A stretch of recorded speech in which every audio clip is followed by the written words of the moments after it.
From the macabre minds of Laughing Devil Production comes another story from the Nightshade Diary. You know what that means. Check under the bed and make sure no one or nothing is there. Is the closet door securely shut? Then leave your disbelief behind, amp up your imagination, and hang on tight for another ride into terror and mystery. And like all good horror stories, just imagine it's a dark and stormy night. And remember, screaming like a little girl is permitted.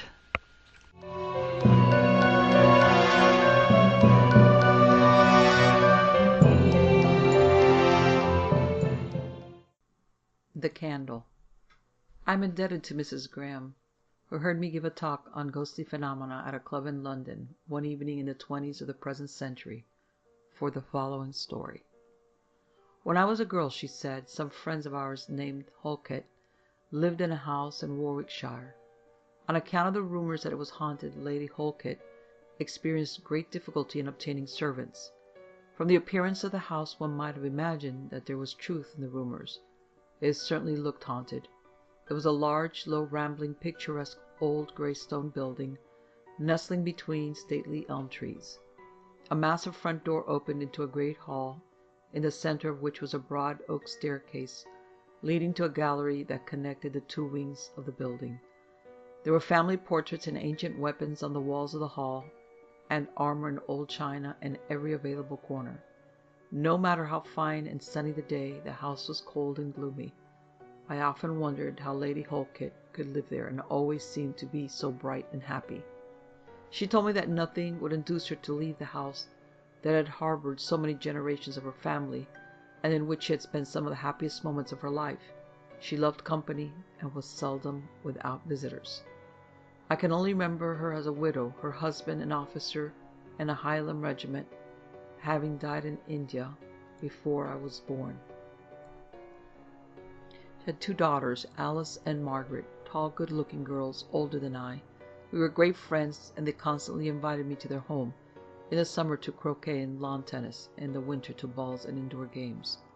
Lady Halkett was very fond of cards, and she and my mother used frequently to play bezique and cribbage, while the girls and I indulged in something rather more frivolous. On these occasions the carriage always came for us at 10 o'clock.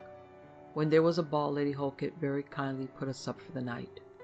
I shall never forget the last time I went to a dance at the house. My mother, who had not been very well for some weeks, was unable to go to the dance, and my Aunt Nora, who was staying with us, accompanied me.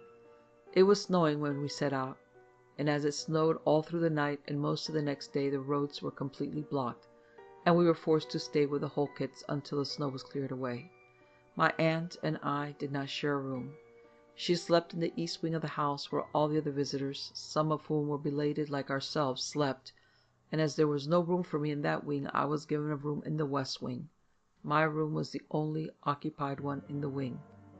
Nothing at all disturbing happened until the night before we returned home.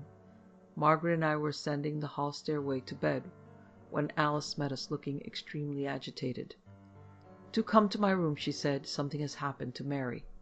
Mary was one of the housemaids. Wondering what on earth was the matter, we accompanied Alice to her room, and on entering it, found Mary seated on a chair, sobbing hysterically. One had only to glance at the girl to see that she was suffering from a very severe shock. Though normally a very rosy, stolid, healthy girl, she was now without a vestige of colour.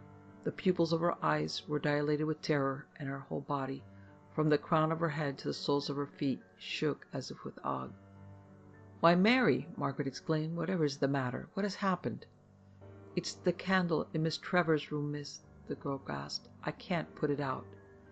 "You can't put it out? Why, what nonsense!" Margaret exclaimed. "Are you mad?" "It's as true as I sit here, miss," Mary panted. "I put the candle on the mantelpiece while I set the room to rights, and when I had finished and tried to blow it out, I wasn't able to. I blew and blew and blew till I was exhausted, and then I became scared, miss, horribly scared," and she buried her face in her hands and shuddered. "I've never been frightened like this before, miss, and I've come away and left the candle burning." "How absurd of you!" Margaret scolded. "We must go and put it out at once. I've a good mind to make you come with us, Mary. For goodness sake, stop crying, or everyone in the house will hear you." Margaret, Alice, and I went to Miss Trevor's room, and through the open doorway we saw a lighted candle on the mantel-shelf, just as Mary had described. Before we had time to cross the threshold of the room, the door closed with a bang, and there was no perceptible draught. We all in turn tried to open the door and failed. We could not move it. We rested for a few moments and then tried again. I was pushing with all my might when the door flew open, and I fell inside the room. The door closed immediately, and I was alone in the room. Alice and Margaret tried in vain to open the door, and kept banging on it and imploring me to tell them what was happening. I was too shaken and tongue-tied to reply. Though I saw nothing but the candle, the light of which I thought was peculiarly white and vibrating, I felt something menacing and horrible was in the room. It was in the atmosphere, the walls and the furniture. It surrounded me on all sides, an intangible, invisible, evil something that intended to overwhelm and crush me. I thought it emanated from the candle, and I felt that if I could only succeed in extinguishing the light, I should rid the room of it. I got up from the floor, walked to the candle, and blew. Again and again I blew. The candle still burned with the same peculiar white light. I felt that it was mocking me. I panicked and ran to a far corner of the room, anywhere to get away from the candle. I felt it coming stealthily after me, drawing closer and closer. Then there was a blank. I was conscious of nothing until I found myself in Margaret's room, with half a dozen people gathered around me. Alice told me that when she and Margaret succeeded in opening the door of Miss Trevor's room, they found me looking very dazed, lying on the floor. The candle was still alight on the mantel-shelf. Lady Holkett experienced no difficulty in blowing it out. She would not hear of me staying alone any longer in the west wing, and a room was found for me in the east wing of the house. The following morning my aunt and I returned home. We found my mother in a very critical condition. She died that evening. There are various superstitions in Scotland regarding candles, and I have often wondered if my curious experience with a candle in the Holkett's house was a portent of my mother's death. It occurred just about the time that she was taken so seriously ill. This concluded Mrs. Graham's story. I have compiled it from the notes which I took at the time that it was told me. Mrs. Graham's sister told me that she took a house in Manchester which had a very unlucky staircase. People from no apparent cause were constantly falling down the staircase. The climax came after the death of an aged lady who had been staying there. The undertaker's men, who came for the coffin on the day of the old lady's funeral, were warned about the staircase, but in spite of their caution they stumbled in some mysterious manner and fell when they were descending the staircase with the coffin. Fortunately, they were not seriously injured, but the accident was of such a distressing nature that Mrs. Graham's sister, fearful lest anything more alarming might happen, vacated the house long before the termination of the lease. She subsequently learned that no one ever stayed in the house for very long. The Phantom Ape of Hampstead. Mrs. James, a reader of my books, told me when I was living in London an extraordinary story of Mr. Ward, one of her girlhood friends, who was haunted by a phantom ape. Mr. Ward was on a hunting and exploring expedition in a jungle in Sumatra. One day he accidentally shot a pig-tailed macaque. It belonged to a Batak woman who was reputed to be a sorceress. She cursed him and said that he would always be haunted by something far more terrifying than anything in this world. He tried to appease her, but without avail. She spat at him when he offered her money and threatened to kill him if he did not leave the neighborhood at once. Soon after his encounter with her, he was mauled by a wounded tiger. He had hardly recovered from his injuries when he incurred blood poisoning from the bite or sting of a venomous insect. He was so ill that he had to leave Sumatra and return to London. He had not been many days in his flat in Hampstead when he told one of his friends that he was haunted by a phantom ape that came to his bedroom every night and made hideous faces at him. His friend thought that he must be paranoid and advised him to see a doctor. This he would not do. At his earnest request, his friend and a Roman Catholic priest stayed one night in his flat. They kept watch in the dark outside his room after he had gone to bed. Between 1 and 2 o'clock, Ward screamed. They sprang from their chairs and rushed into his room. The priest crossed himself and uttered a prayer. Ward was unconscious. "You believe me now, don't you?" he said, when he had recovered sufficiently to speak. "I do," his friend replied, "although I saw nothing. Father David would not have been so startled and have prayed like he did unless something very terrible was in the room." "Something very terrible was in the room," Father David said. He was ghastly pale and trembling. "I saw it very distinctly. It was simian, just like you described it, Mr. Ward, and very diabolical. It vanished directly I prayed. It won't trouble you again." He knelt down and prayed and sprinkled the floor with the holy water, which he had brought with him. He proved to be a good prophet. The Batak woman's curse was no longer effective. The phantom ape never again molested Ward. A Cardiff Haunting. Before the First World War, Mr. Moore, who was visiting friends of mine in Upper Norwood, where I was then living, told me several strange stories of ghostly happenings in Wales. One of his stories was about a house in Cardiff. He was invited to spend Christmas in the house, which was then occupied by a family named Webb. The house was old and had stood empty for a considerable time when the Webbs took it. They had heard rumors that it was haunted, but as they did not believe in the supernatural, they ridiculed the idea. Nothing occurred to justify the rumors until Mr. Moore visited them. They were all sitting in the drawing room one evening when there was a rap, as if with knuckles, on the door. Wondering who it could be, as the cook and the two maids were out, Mona Webb, the eldest daughter, got out of her chair before the fire and opened the door. The hall was lighted with gas. As she glanced around the hall, she heard steps ascending the staircase leading from the first landing to the floors above. She at once ran upstairs and searched all the rooms, but found no one. A few days later, Mr. Moore went to his bedroom after luncheon to enjoy a quiet read and smoke. He lit the gas fire, placed an armchair in front of it, and sat down. The chair was already occupied. He sprang up instantly and looked in terror at the chair. No visible being was in it. Summoning up courage, he sat down again, to experience the same sensation of sitting on someone or something that was already in the chair. He decided to read and smoke in the company of beings whom he knew and could see, so he joined Mr. Webb and Arthur, the youngest son, in the dining room. Robert, the eldest boy, was at Sandhurst. Mrs. Webb was the next member of the household to experience the haunting. She was alone one afternoon in the house when she fancied that she heard someone in the hall. She ran to the door of the drawing room, where she had been sitting, and peered out. She was just in time to see a bony, hairy leg disappear round the bend in the staircase. She was so terrified that she quickly drew back and remained locked in the drawing room until Mr. Webb and Arthur came home.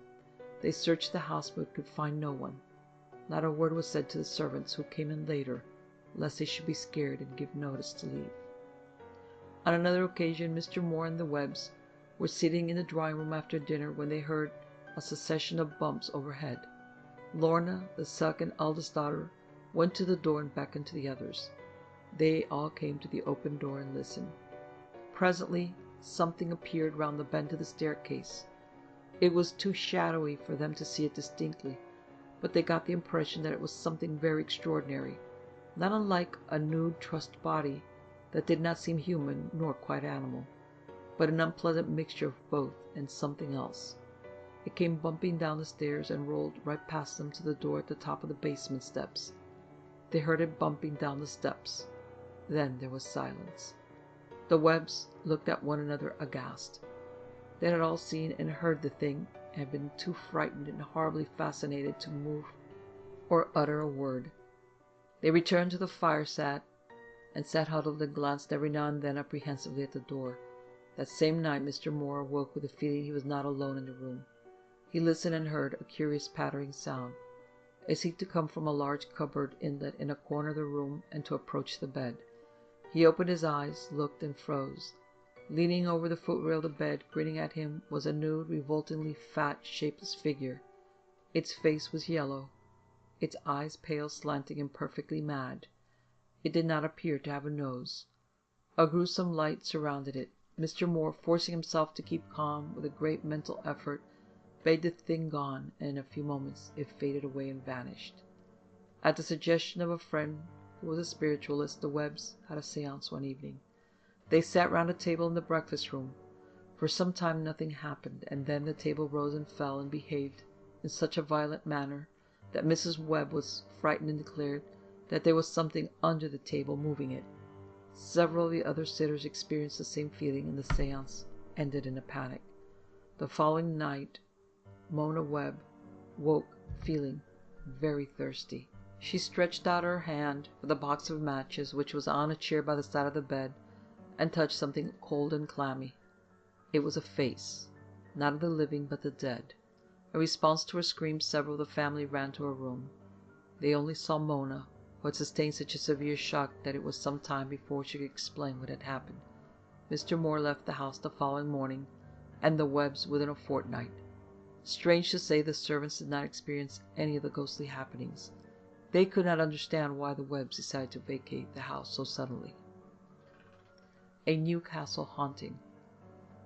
After a lecture that I gave in Manchester before the Second World War, the following story of a North Country haunting was told me by Mr. James Mackay. Mr. Mackay, who was in business in Newcastle, found the house in which he and his family were living rather too far from his office. There were no automobiles in those days, so he went to view a house nearer his office. As he was going upstairs to the first floor, he heard footsteps following him. He turned sharply round, but did not see anyone. Thinking this was odd, but supposing that it might be due to the acoustic peculiarities of the building, he continued his ascent. He reached the first floor and went into one of the rooms. The footsteps followed him. He stamped his foot. There was no echo. He went into another room. The footsteps still followed him. He became frightened. It was daylight. The day was fine and warm. The sun's rays were streaming in through the blindless windows. He could hear birds singing merrily. In broad daylight, with the sounds of street traffic in his ears, it was absurd to be afraid of ghosts. Ghosts belong to the night. Whoever heard of them manifesting or demonstrating in the daytime when it was light? Ridiculous. Absolutely silly of him to be scared. And yet he was scared. Something drew his attention to one of the walls. There was a shadow on it, and it was not his shadow. It was not the shadow of anything he had ever seen. He ran down the stairs and out of the house. One would have thought that after that, Mr. Mackay would not have thought of renting the house. But the house had a peculiar attraction for him. He was fascinated by it. He could not get it out of his mind. He dreamed about it in connection with a mystery which he tried to solve, and was always on the verge of solving when he awoke. There was not another house in the city which was so conveniently situated for him, and obtainable at such a low rent. Consequently, he took the house, and within a few days had moved into it with all his family and household goods. For the first few weeks nothing at all disturbing occurred, and Mr. Mackay plumed himself upon having made such an excellent bargain. He had got the house at an even lower rental than it was offered at first. One morning, however, something occurred that made him feel not quite so thoroughly pleased with himself. He was writing a letter in his study when the nursemaid came to him in a state of great agitation. "Oh, please, come at once to the nursery, sir," she implored. "The children are playing with something that looks like a dog, and is not a dog. I don't know what it is," and she began to cry. "You're mad," Mr. Mackay exclaimed impatiently. He nevertheless sprang up from his chair and ran upstairs. On reaching the nursery, the blurred outline of something like a big dog or wolf came out of the half-open door and tore past him, so close that he distinctly felt it brush against him. Where it went he did not know. He was thinking too much of the children to look. To his surprise and relief, the children were not at all frightened. On the contrary, they were laughing. "Is the funny dog yours, Daddy?" one of them, a little girl, asked. "It never wagged its tail like other doggies do, and whenever we tried to stroke it, it slipped away from us." Mr. Mackay pretended that it was a dog belonging to a neighbor. He told his wife what had occurred, and she declared that they must leave the house as soon as possible. He agreed. That night he sat in his study writing, long after everyone had gone to bed. It was nearly 1 o'clock when he rose from his chair. He was about to turn off the gas when he felt his outstretched hand seized by something cold and pulpy that did not seem to have any fingers. He was so terrified that he screamed, whereupon his hand was instantly released, and there was a loud crash overhead. He rushed to his wife's room and found her sitting up in bed, talking in her sleep. She appeared to be speaking to a dark, shadowy figure that was crouching on the floor by the bed. It resembled the shadow that he had seen on the wall the day on which he had come to view the house. It was not a dog, not a wolf, not a bear, but a grotesque mixture of all three, combined with something human and very evil. It vanished almost at once. Mrs. McKay woke and said that she had had a very horrible dream. She dreamed that she had witnessed a very dreadful murder, committed in the house by a person who did not look human. She declared that the house was haunted by something extremely evil, and begged her husband to vacate it that very day. She said that nothing would persuade her to stay another night in it. Within 24 hours, the house was once again vacant. Mr. McKay made numerous inquiries about the house, but elicited no information other than that it had long been rumored to be haunted, and no tenant ever stayed in it for long. A strange story of a spirit prognosticating death was told in the Christmas number of the Weekly Scotsman. An acquaintance of the writer of the story went on a visit one Christmas to a house in Perth. He intended to spend a week there. On the night of his arrival, being very tired, he went to bed early and was soon sound asleep. He awoke with a violent start to find himself lying on his back, staring up at the moonlit ceiling with wide-open eyes. One of his hands was hanging over the side of the bed. Suddenly it was gripped by an icy cold hand which lacked a middle finger. The shock was so great that he nearly fainted, but recovering with an effort, he leaned over the side of the bed, and with his left hand felt the icy hand and arm that was holding his right hand. The arm terminated at the elbow. The shock of this discovery proved too great. He really did faint this time. When he recovered consciousness, his right hand was free. The cold phantom hand had gone. At breakfast in the morning, he related his experience to his host, who, on hearing the description of the hand, turned deathly pale and said, "For goodness' sake, say no more. Years ago, an ancestor of mine, who had lost the middle finger of his right hand under anything but credible circumstances, committed suicide in your room, and ever since then he has periodically haunted the room. His presence never presages a serious happening unless he catches hold of anyone. Should he do that, some terrible misfortune is sure to occur." He had hardly finished speaking when a maid entered the room and handed him a telegram. It stated that his youngest son had died suddenly. The House of the Crazy Fancies. During a period of over 40 years, I have given talks on ghostly phenomena to all kinds of audiences and in all kinds of places, and after my talks people have told me some of their own experiences with the supernatural. The story of the House of Crazy Fancies was told me by a lady after a talk by me at a well-known Mayfair club. She said that she was intimately acquainted with the family mentioned in the story. The story, which is compiled from the notes that I made at the time that it was related to me, runs thus. The house was somewhere in Surrey, not many miles from London. It was not very old, and there was nothing remarkable in its appearance, nothing to suggest even to an impressionable, highly sensitive person that it was haunted. People passed it without so much as a glance at it. It was just a very ordinary-looking detached villa in a quiet road in a town within 20 miles of London. It had stood empty for some time before Ronald Gregory Walker, pleased with the account Mabel, his pretty blonde wife, gave of it, after going over it one day with an estate agent's clerk, bought it and had the good luck to move when the weather was fine. Moving in wet weather does furniture no good and makes cleaning extra hard. The Walker family consisted of Ronald, a middle-aged, thoroughly practical, hard-headed businessman, Mabel, his junior by 10 years, Peter, his eldest son, who was a medical student, Violet, 19 years of age, blonde and pretty, like her mother, Roma, still at school, not as fair as Violet, but none the less attractive, and Jack, aged 12, and at a local preparatory school. The house had in the rear of it quite a large garden, which from long lack of attention was overgrown with weeds. Ronald promised the boys a good tip apiece if they would help the gardener get it in order. He was fond of gardening, and he believed in making his sons useful at home. It was in this garden, there was a smaller front garden, that the first of the queer happenings that were later destined to drive them out of the house took place. Peter and Jack had been helping Smith the gardener during the afternoon with the flower beds, and after he had his tea and gone, they were having a little game with a tennis ball. Roma came out of the house to call them in to tea. The bell had been rung more than once. Picking up the ball which Jack had thrown to her, but which she declared she would not catch owing to the waning daylight, she threw it at a cat that had raised her ire by killing birds. The ball, going wide of its mark, a common occurrence with her, entered a nearby bush and was at once returned to her with considerable force. Greatly astounded, she called out, "Who's that? What are you doing there?" She ran to the bush and looked behind it. No one was there. "What's up?" Peter asked. Roma told him, and he and Jack searched around without finding anyone. The bush was well away from the walls surrounding the garden. They were high walls, and it would have been practically impossible for anyone to have scaled one of them without being seen.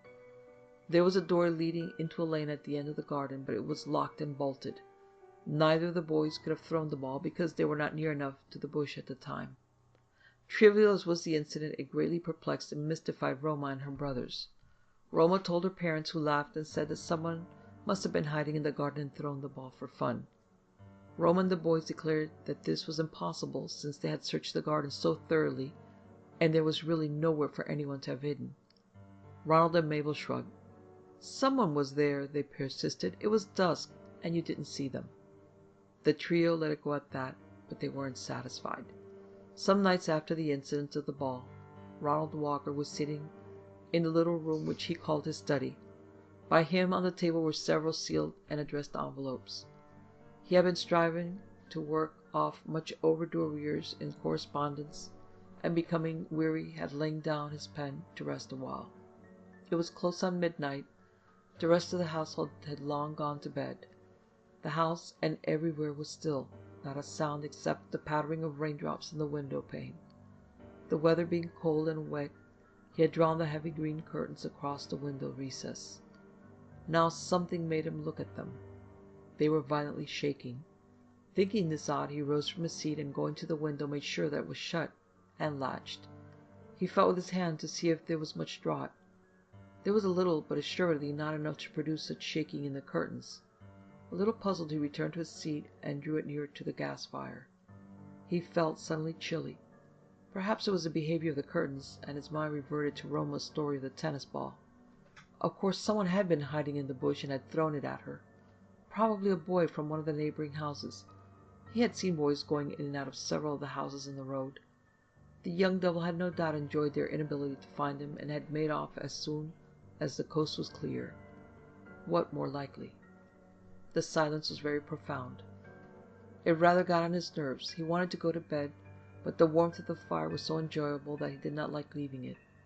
A sudden consciousness of some presence behind him made him glance apprehensively round.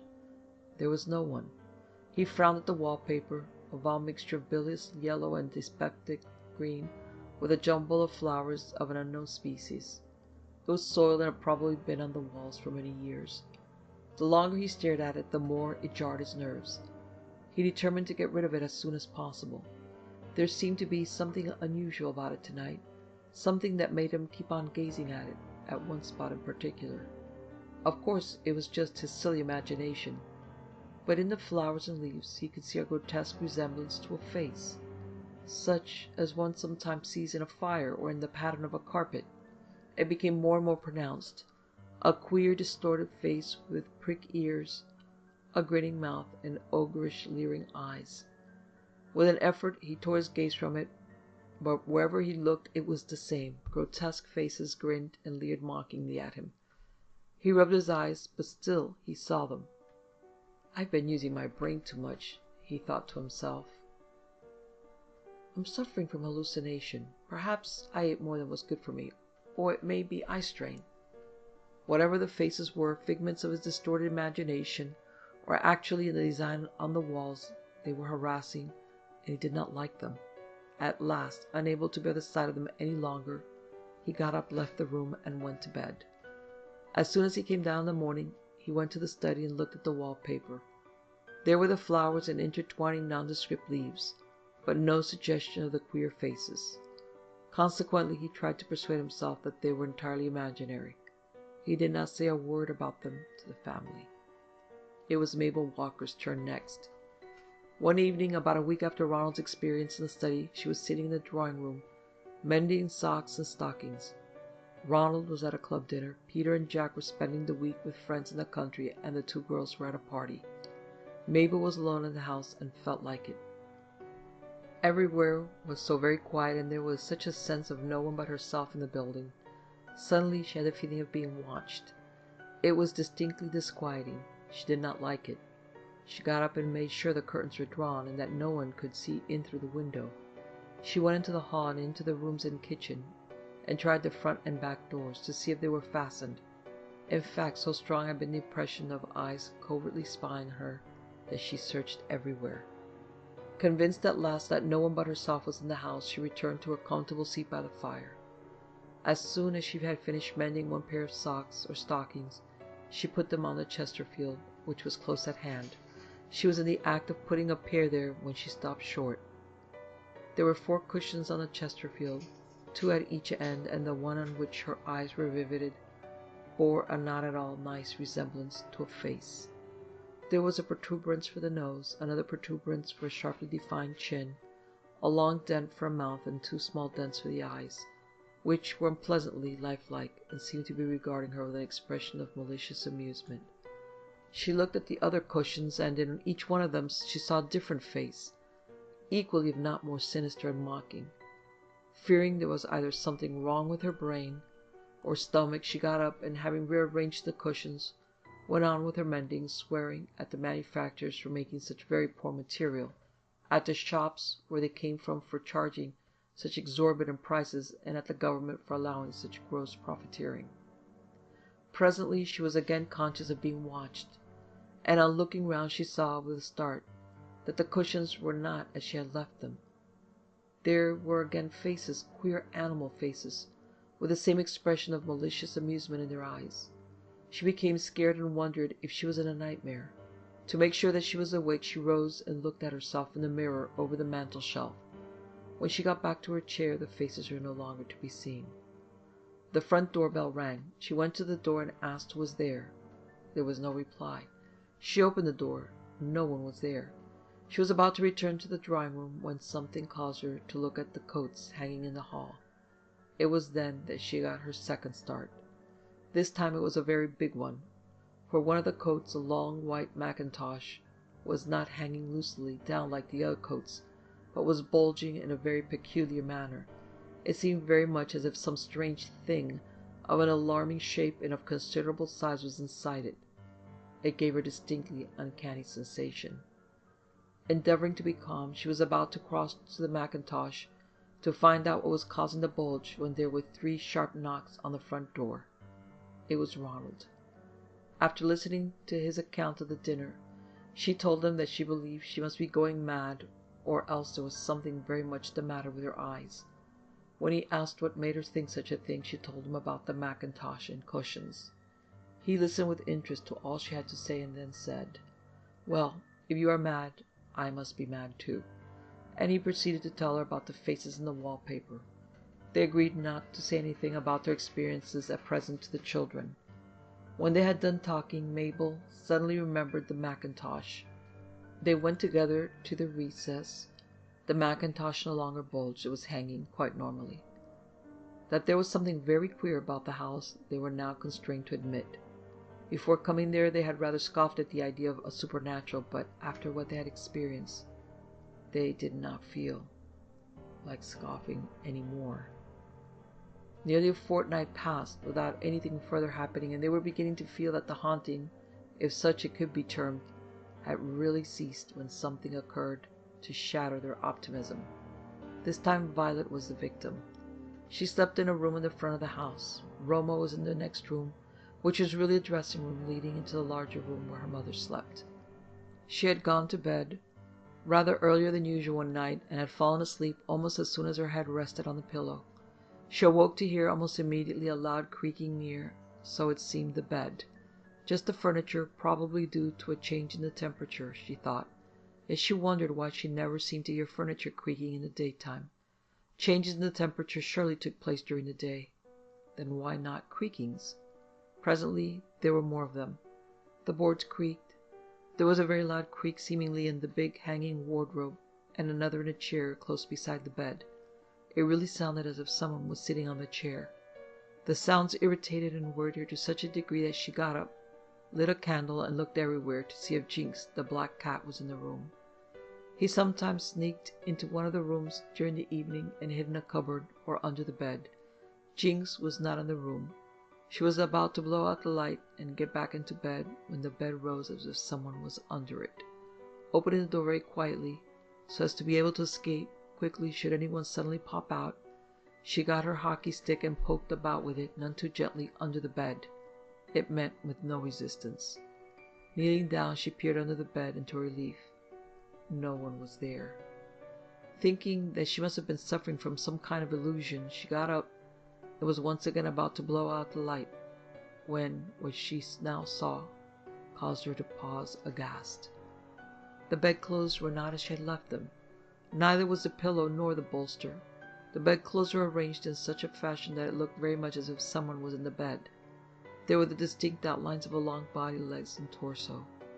The pillow, no longer flat, formed the head, with a white face turned towards her. The features, the hooked nose, the gaping mouth, and the deep-set eyes, all clearly outlined, were not lifelike, because the whole body, in fact, gave Violet the impression of a much too realistic and woefully evil corpse. Telling herself that it was very silly to be frightened by a pillow and bedclothes, but nevertheless continuing to be frightened, she could not forget seeing the bed rise. She got into bed with the candle still burning, and after a while fell asleep and did not wake until the morning. Contrary to her expectation, no one laughed when she narrated her experience at the breakfast table. They all listened gravely. "I had much the same experience 2 nights ago," Peter said. "I wasn't going to say anything about it, but after what you have told us, I won't keep it to myself any longer." His story was as follows. Not feeling well, he got up in the night, and having lighted the gas fire, as he felt chilly, he went to the lavatory, where he was sick. On coming back to his room, he was startled to see a figure sitting in the armchair near the window. "Who the devil are you?" he exclaimed. There was no reply. The figure remained perfectly still. He spoke again, and more peremptorily. Still no answer. Wondering who the person could be, he advanced a few paces nearer to the chair. The window was slightly open, and the night wind blew into the room with a gust, stirring the curtains and causing them to rustle with a ghostly sound. The figure in the chair was alarmingly queer. Its head went up into a grotesque peak. It had pointed ears and no apparent neck. In the glow from the fire, the face of the figure in the chair shone in unearthly white. There was something so bizarre about it that he was scared, although he tried to assure himself that it could only be an illusion. He lit the candle, and when he looked at the chair, the strange figure had vanished. Only his coat and trousers were on the chair. He had put them on before getting into bed. He spent quite a long time endeavoring to arrange them to resemble the figure that he had seen, but try how he would, he could not succeed. They kept on being just his clothes, bearing no likeness whatsoever to the frightening figure. Other queer things happened. The walkers continually lost things, to find them afterwards either in a place which they had thoroughly searched, or in a spot where it did not seem possible that they could have put them. The house finally got on all of their nerves to such an extent that they were obliged to leave it long before the expiration of the lease. Neither their servants nor their visitors ever complained of any queer happenings in the house, and the people who occupied the house after the walkers had left it lived there seemingly perfectly peacefully, and were never known to complain of being harassed in any way. The walkers wondered if they had been affected by the lingering thoughts of some former occupant of the house, who had been at all deranged, whether there was something really supernatural in the house. That, for a very peculiar reason, was inimical only to them. The ball incident in the garden seemed to give considerable color to this supposition.